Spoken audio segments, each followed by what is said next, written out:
The next question is about the sale of former fire stations, and it's in the name of Assembly Member Twycross.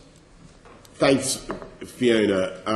Well, I think that we're in no sense putting London's fire service at risk by these disposals. What is envisaged is actually that in every case, the three fire stations, three sites that will accommodate schools will have more receipts than was predicted. They will generate more receipts than was budgeted for under the initial plan, and I think that is a good outcome for London to get a school and substantial receipts for the fire service. I think that is the right way forward, and I would humbly remind the Assembly and indeed members of the audience who haven't followed this debate as closely as some may have over the last few years.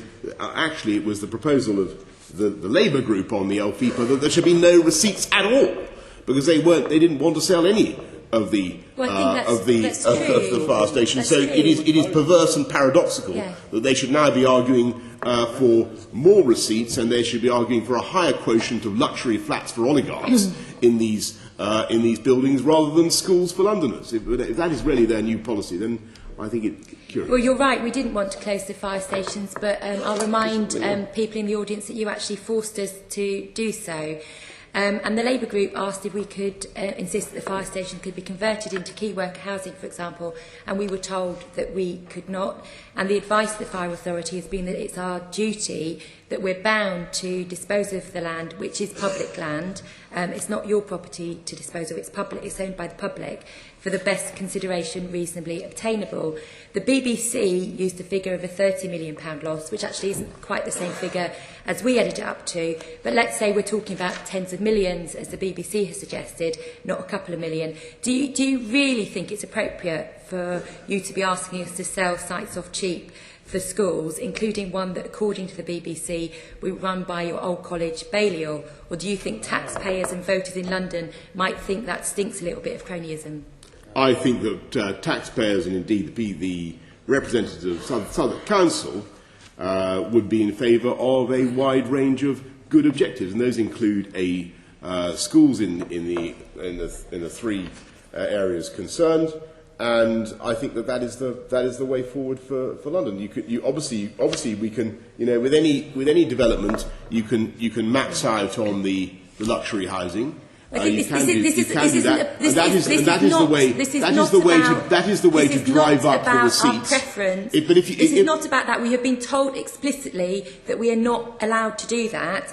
And you've said in your letter to the chair of the Fire Authority that you will compensate people making the bids. But do you intend to compensate the Fire Authority for any loss? No, because you're effectively asking the Fire Authority to take a double whammy of cuts. First cutting our budget by £10 million last year, and now doing the same again by trying to insist we potentially take a massive hit on what we get for the fire stations. Do you think it's appropriate to impose a double whammy of cuts on the fire brigade? I really think that it is weird that you should be asking for more money now from the sale of these fire stations by having a higher proportion of them converted to luxury flats when you actually oppose the sale of any. When you oppose the sale of any of these fire stations, I also think it is weird.